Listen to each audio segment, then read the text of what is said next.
For decades, one item lay untouched in the royal vault: Princess Diana's iconic sapphire engagement ring. Thought to be sealed away under strict royal protocols, no one expected what happened today. In a moment that defied expectations, Prince William walked into the vault and emerged with history in hand. But what came next sent shockwaves through Buckingham Palace. Before we go deeper into what this really means for the royal family, make sure to subscribe so you don't miss a single update. The air in the palace was thick with unease the moment word spread. Prince William had accessed the high-security vault without prior clearance. Senior aides were caught off guard, protocols disrupted, and whispers filled the corridors as royal guards confirmed that one item had been removed: the sapphire ring that once graced the hand of Diana, Princess of Wales. It wasn't just any ring, it was a symbol, a legend, a story in itself. And now, it was in William's possession once again. No cameras, no formal statements, no ceremonial approval. Just an heir claiming what many believed had been rightfully his all along. Inside sources revealed that the vault's internal tracking system had triggered an alert: an unannounced visit from the future king. That alone was enough to send senior officials scrambling. But the real shock came moments later when Camilla's appointed staff attempted to follow standard procedure for inspecting royal jewelry. They were met with an unexpected barrier: access denied. Not by technical error, but by direct order from Prince William himself. His message was sharp and unmistakable: Camilla's representatives had no authority here. Not anymore. It was a seismic shift in palace power dynamics. This ring wasn't just a family heirloom, it was an artifact of emotional warfare. Chosen by Diana in defiance of royal tradition, the ring had become the heart of her story: the love, the betrayal, the tragedy. William's act of removing it from its silent resting place wasn't a quiet moment of nostalgia, it was a declaration. Camilla, often seen as a controversial figure in the aftermath of Diana's legacy, was now being kept at arm's length from what many still regard as sacred. This wasn't the action of a prince acting on impulse. It felt calculated, intentional. Staff reportedly described William's demeanor as calm but firm, his eyes resolute. There was no fanfare, no confrontation, just an undeniable sense that something had shifted. The question echoing through the palace halls wasn't simply why now. It was, what does he know? What truth, buried in time and silence, had pushed William to make this bold and irrevocable move? But this wasn't just a retrieval of jewelry. It was the first move in a deeply personal war. What William did next shattered decades of quiet restraint. This wasn't just any ring. It was the same sapphire Diana chose against royal advice, the ring she wore through pain, betrayal, and motherhood. And now, it's back, but not as a symbol of unity. It's been turned into a weapon of remembrance and resistance. In 1981, when a young Diana selected that vibrant Ceylon sapphire surrounded by 14 diamonds, she unknowingly defied centuries of royal expectation. It wasn't custom-made, nor did it come from the crown's private collection. It was chosen from a catalogue off the shelf, ordinary in the eyes of the aristocracy. But for Diana, it represented something else, a blend of sentimentality, innocence, and quiet rebellion. She didn't want something coldly assigned to her, she wanted something that felt like her. And that choice would set the tone for everything that followed. Because from that moment forward, Diana would live in a world where she was both adored and isolated. And that ring, once a symbol of promise, became a painful reminder of what she endured behind palace walls. As her marriage unraveled in the most public way imaginable, the sapphire on her finger transformed. It was no longer just a token of engagement. It became a silent witness to betrayal. It saw the heartbreak in her eyes during televised interviews, the loneliness masked by forced smiles, and the agony of a woman trapped in a gilded cage. When the divorce was finalized and the ring removed, the world mourned not just the fairy tale, but the loss of what could have been. Diana's choice of that ring, unconventional, emotional, deeply personal, came to symbolize everything the monarchy feared and everything the people loved. Her humanity. Now, as William retrieves it from the vault, the meaning shifts again. This time, it's not about marriage, It's about memory. He isn't reclaiming a piece of royal jewelry, he's reclaiming a part of his mother that the institution tried to bury, in refusing to follow protocol, in bypassing formal approval, in locking Camilla out of the process. William has taken a stand not just for Diana, but against the forces that once tried to erase her. It's no longer simply about heritage, it's about justice. And then there's Catherine. The ring once symbolized the merging of two worlds, Diana's legacy and a hopeful future through William's marriage. But now, it carries a different weight. It's no longer just a piece of Diana worn in tribute, it's a declaration of alignment. Catherine's wearing of the ring is no longer passive, it's powerful. And as she moves deeper into the royal spotlight, that sapphire becomes a signal to the public. The crown may have shifted, but Diana's influence has not diminished. Behind palace doors, rumors are already circulating that William intends to make a public address not to glorify tradition, but to reframe history. To remind the nation that his mother's legacy doesn't belong to the crown, or to Camilla, or to the monarchy's revisionist attempts. It belongs to the people, and to him. But this ring wasn't just about Diana's past, it was about Camilla's future, and William had made it clear. There was no room for both. She expected cooperation, not confrontation. Camilla's aides were reportedly en route to catalogue Diana's jewels for a proposed public exhibit.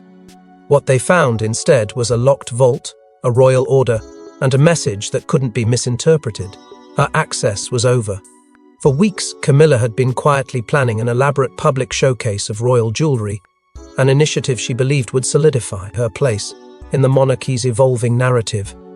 Behind closed doors, her communications team framed it as a tribute to royal women throughout history, but insiders say the true intention was far more calculated, to recast Camilla as a unifying figure, gently intertwining her legacy with the one woman whose shadow she could never escape, Diana.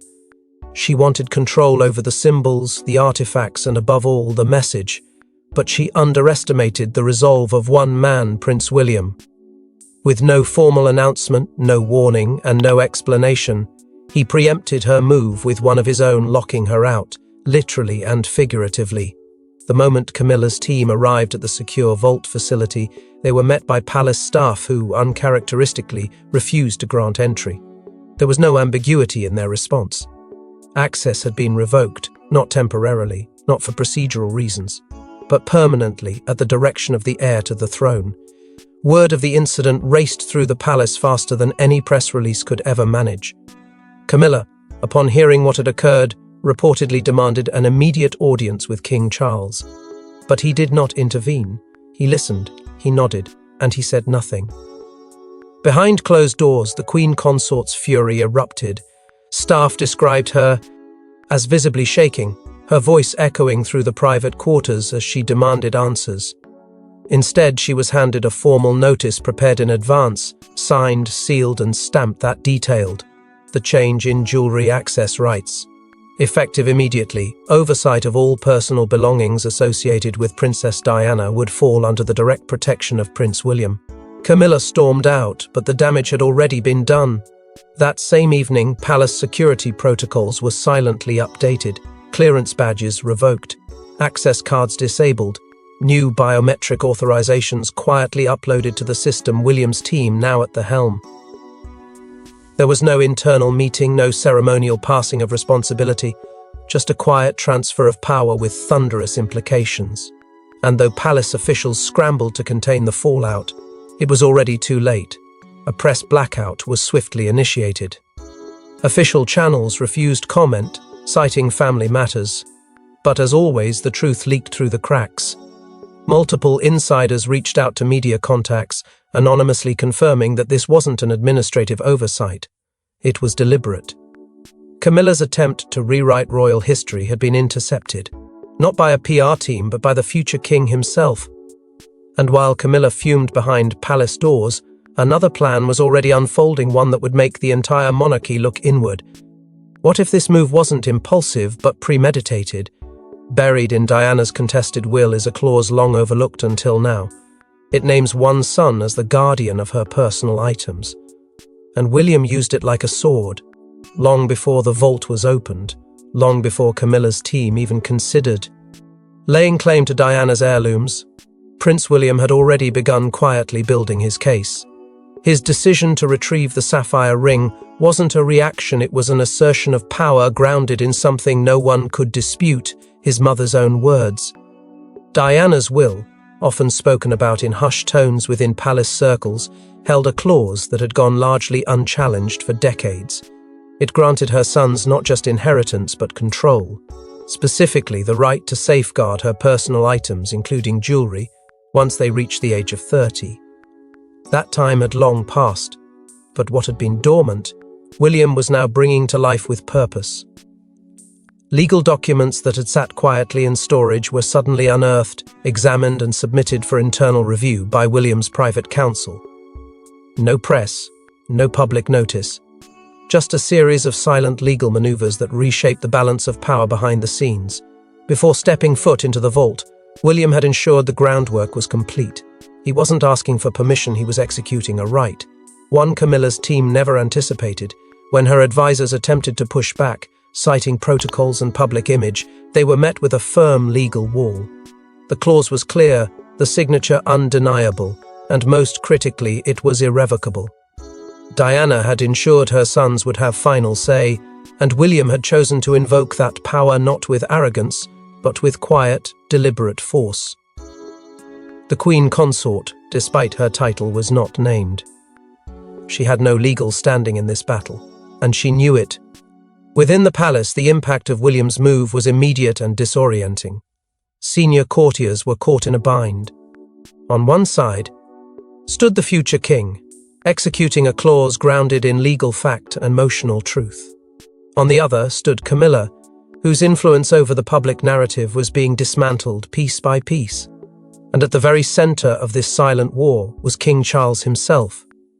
Sources describe him as visibly conflicted, caught in a storm between loyalty to his wife and a haunting promise to protect his late ex-wife's memory. The weight of both women pressing on him, one from the past, one from the present, left him paralyzed.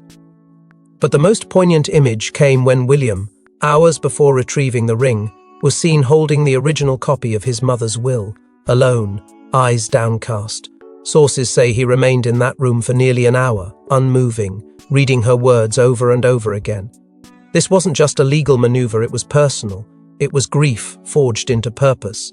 And though he carried the law in one hand, he carried something heavier in the other, the burden of memory.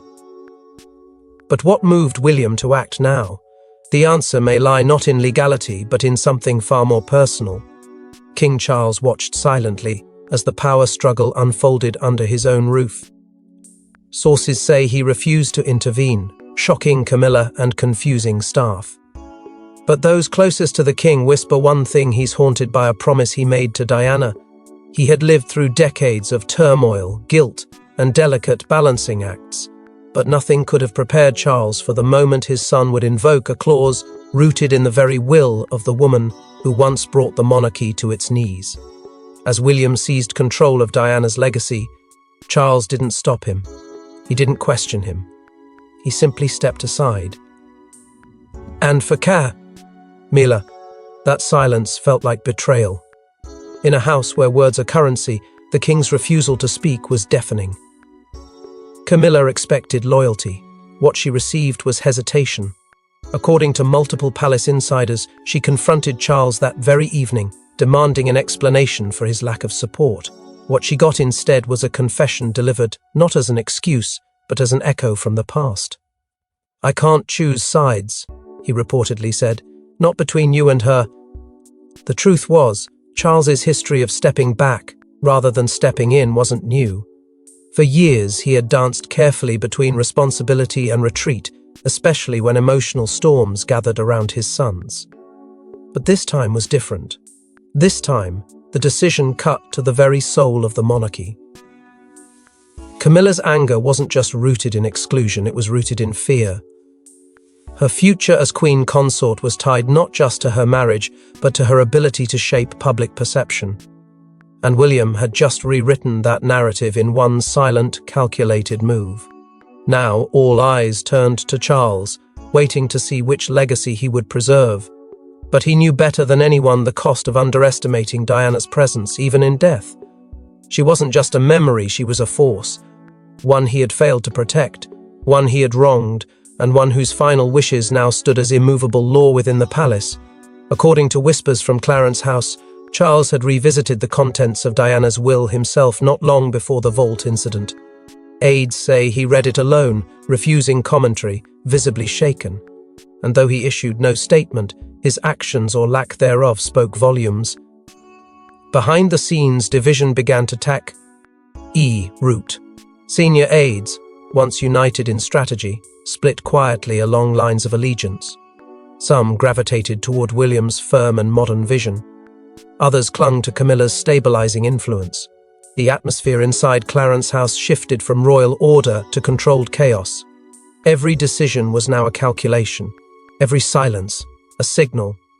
And yet, beneath the confusion, there were those who believed Charles had quietly blessed this course of action, that he allowed William's move not out of helplessness, but out of a deep, unspoken sense of redemption, that by stepping aside, he was finally honoring the woman he could never protect in life. Perhaps, after all these years, he was choosing a side, just not out loud, but it wasn't just about inheritance, it was about what came next. Because William wasn't done, not even close.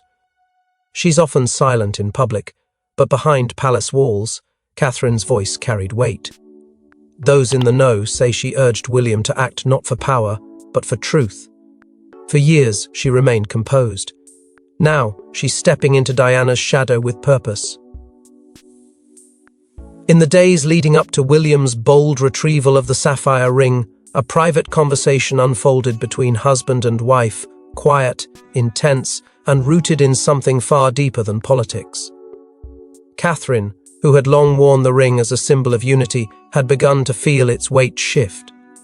No longer was it a simple tribute, it had become a battleground, one carrying the echoes of a woman whose story had been manipulated, softened, erased in corners where silence was safer.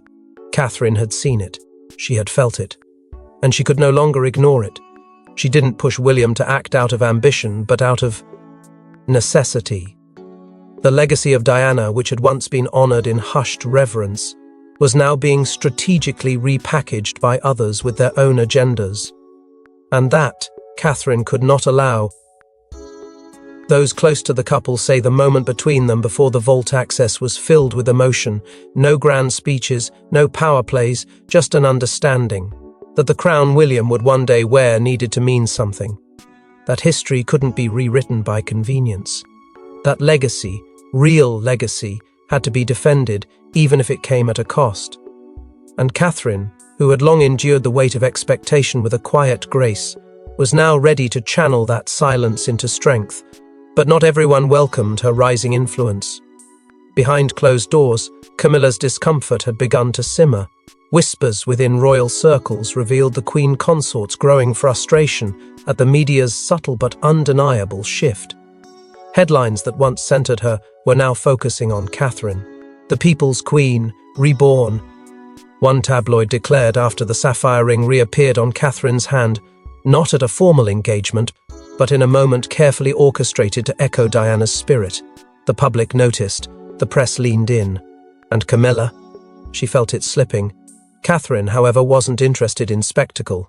Those close to her suggest she's working on a deeply personal project, a tribute to Diana, not meant for cameras or headlines, but for healing. A quiet space, perhaps a room or a garden, where the late princess's memory could be preserved with authenticity, not pageantry. It's a gesture not of rebellion, but of restoration. A reminder that not all power is loud. Some of the most profound statements are made in silence, in action, in presence. As Catherine steps into this new chapter, she does so not as a replacement, but as a bridge between past and future, between pain and dignity.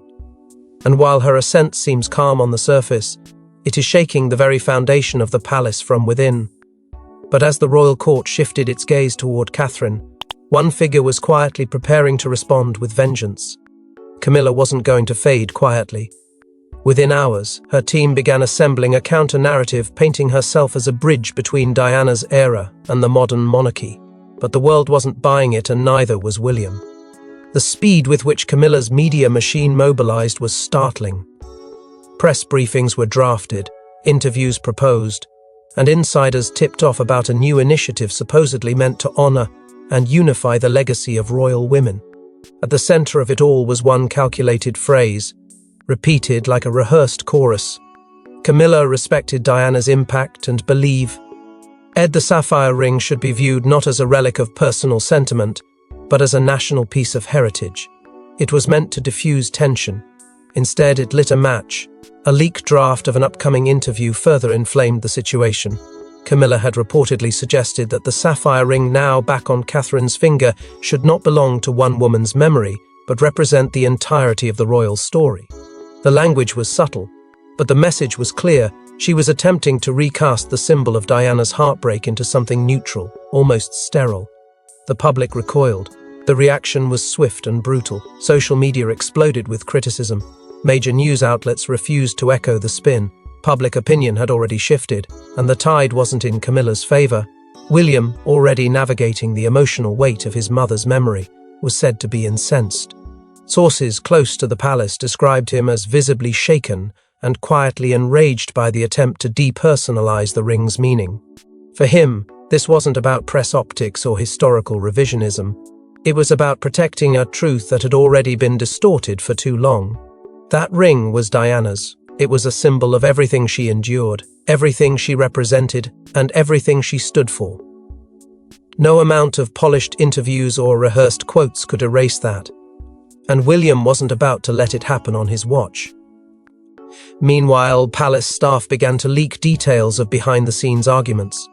Camilla had reportedly urged Charles to make a public statement, something official to reinforce her version of events and support her place within the narrative. But Charles once again remained silent. Whether paralyzed by indecision or bound by guilt, he refused to intervene.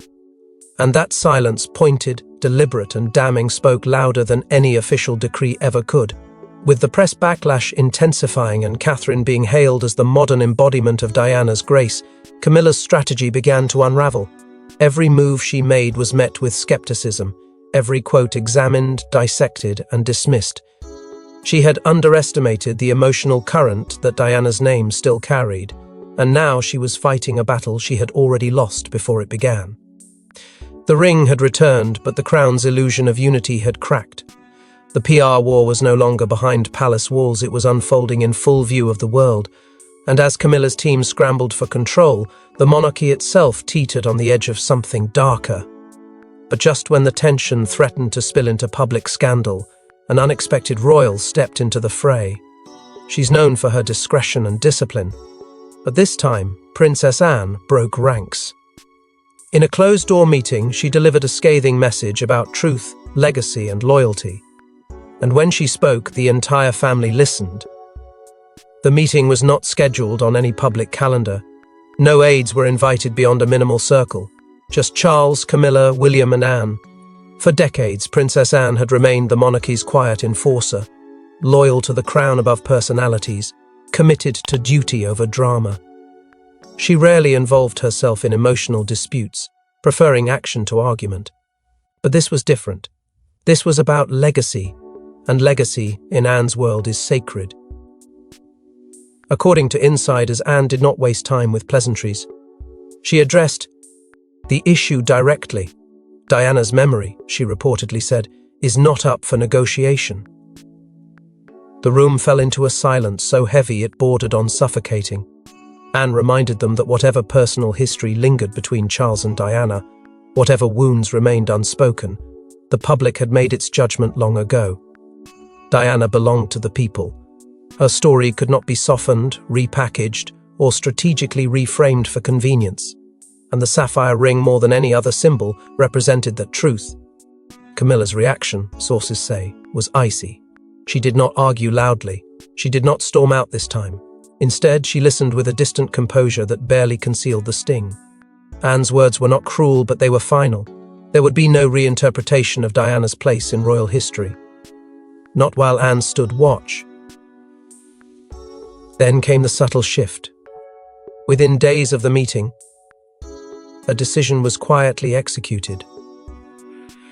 Diana's official portrait, One long kept in a less prominent corridor was authorized for placement beside Catherine's in a more central royal gallery. No announcement, no ceremony, just a repositioning that spoke volumes. The message was unmistakable. The past and the future of the monarchy would stand side by side, unedited. Behind the scenes, Anne reportedly advised Charles in private to let go of the instinct to protect the present at the expense of the past. She urged him to see William's actions not as rebellion, but as preservation. If the monarchy was to survive, it needed authenticity, and authenticity meant acknowledging Diana's impact without dilution. From that moment forward, a quiet alliance began to form. William, Catherine, Anne. Three figures bound, not by spectacle, but by shared conviction. Their conversations shifted toward long-term priorities, modernization rooted in memory, reform anchored in honesty. The balance of influence inside the palace tilted almost imperceptibly, but undeniably. Camilla could feel it. Charles sensed it. The center of gravity was moving, but the final blow wasn't verbal, it was ceremonial. A silent act that echoed louder than any speech. The world expected a museum exhibit. Instead, the ring reappeared on Catherine's finger at a private family ceremony, one the palace refused to televise. What was whispered in that room, and what was declared through silence, changed everything. It wasn't announced, it wasn't shared. There were no press releases, no formal invitations, and no cameras present to capture what may become one of the most pivotal moments in modern royal history. Within the walls of Windsor, away from public spectacle and political spin, Prince William stood beside his wife and did what the world least expected. He slid the sapphire ring, his mother's ring, back onto Catherine's hand. But this time, not as an engagement gift, not as a continuation of tradition. It was something else entirely, a symbolic coronation of legacy, a statement that reverberated through the lineage of the crown. Diana's memory would be preserved, not revised. Those in attendance were few, but their presence spoke volumes. Senior royals aligned in quiet support, standing shoulder to shoulder behind William. Charles, aged and worn, reportedly broke down as an image of Diana. Her face, soft but resolute, was projected behind the couple. It was not a show of dominance. It was an acknowledgement, an overdue reckoning with the past. That ring, once dismissed by traditionalists as too common, now held power that transcended bloodlines and titles. William is said to have addressed the room with a simple yet thunderous declaration. This ring does not belong to history books. It belongs to those who remember her. Camilla was not there. No seat had been reserved, no explanation given. Her team, when pressed for comment, declined to speak. There was no spin to be salvaged, no narrative to reframe. The silence from her corner of the palace was a statement in itself. And as images from the event slowly leaked, particularly a single striking photograph of William, Catherine and Princess Anne standing together under the royal crest, the nation understood. A new alliance had formed, and with it, a new standard. The sapphire ring had returned to public consciousness, not behind glass in a museum, but on the hand of a woman carrying both weight and will. Catherine, draped not in regalia but in memory, now wore more than Diana's jewel. She wore the responsibility of honoring her truth. And with William at her side, the message was clear: this monarchy would not erase its past. It would reckon with it. Inside the palace, narratives are shifting. Protocols are being reviewed. Even courtiers loyal to older structures are beginning to concede what William just did wasn't rebellion. It was restoration. A reclamation not only of Diana's memory, but of the heart and soul she brought to a family that once rejected her. This was not the end of a chapter. It was the beginning of a reckoning. And so, with one ring, Prince William didn't just reclaim his mother's legacy, he redrew the battle lines of a monarch. Chai still haunted by its past. But the war for the crown's soul? That's only just beginning. Thanks for watching. Please don't forget to like and subscribe, and we will see you in next one.